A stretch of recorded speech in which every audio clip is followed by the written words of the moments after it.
Nature ఎలా వచ్చిందంటే మొన్న ఒక అపార్ట్మెంట్ దిగి కిందకి వెళ్తున్నా, ఆ నాలుగు ఏమైనా పిల్లల మీద అరుస్తున్నారు తల్లిదండ్రులు. నేను ఏంటి నాలుగని కింద ఉన్న మా ఫ్రెండ్ అడిగా, ఏంట్రా అరుస్తున్నారు వాళ్ళు? ఏంటంటే వాడి 96 మార్కులు వచ్చినాయి, మిగతా 4 ఏమైనా అని తిడుతున్నారు. మన జీవితం కరెక్ట్గా అట్టాగే ఉంది. ఉన్నదాంతో తృప్తిపడడం, మనకున్న అడ్వాంటేజెస్, నా భార్యలో ఉన్న సద్గుణాలు, నా పిల్లల్లో ఉన్న తెలివితేటలు, నా చుట్టుపక్కల ఉన్న ఆనందం, ఇవేమీ చూసుకోకుండా లేని ఆ 4 విషయాల గురించి మనం బాధపడుతున్నాం. అది తగ్గించుకోవాలి. అది నేనైతే అలాగే కంటెంట్మెంట్ ఈజ్ ద కీ అండి ఫర్ ఎనీవన్. సక్సెస్ అనేది కంటెంట్మెంట్ ఉండాలి మనిషికి. గ్రో అవ్వద్దని చెప్పట్లా, ఉన్నదంతా ఫస్ట్ ఆనందంగా ఉండు, పీస్ ఆఫ్ మైండ్ వస్తుంది.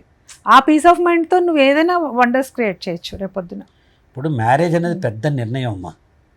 ఈ సెకండ్లో నాకు కనిపించిన వ్యక్తి, అరేంజ్ మ్యారేజ్ అవ్వండి, లవ్ మ్యారేజ్ అవ్వండి, ఈ సెకండ్లో నాకు కనిపించిన ఈ వ్యక్తి నా జీవితాన్ని నా భాగస్వాములు అవుతారని నిర్ణయం తీసుకున్నాం. ఆ సెకండ్లో నిర్ణయం తీసుకున్నాం కదా, అంతే కదా. ఇవాళ కాదు కదా. మార్కెట్లో వెళ్ళి మామిడి పండు కొన్న తర్వాత బత్తాయి పండు కనిపించవచ్చు, లేకపోతే ఇంకో కనిపించవచ్చు. ఆ సెకండ్లో మనం ఉన్న డెసిషన్స్లో అప్పుడున్న నిర్ణయం అత్యుత్తమ నిర్ణయం. తిరిగి కాలాన్ని తేలేం కదా.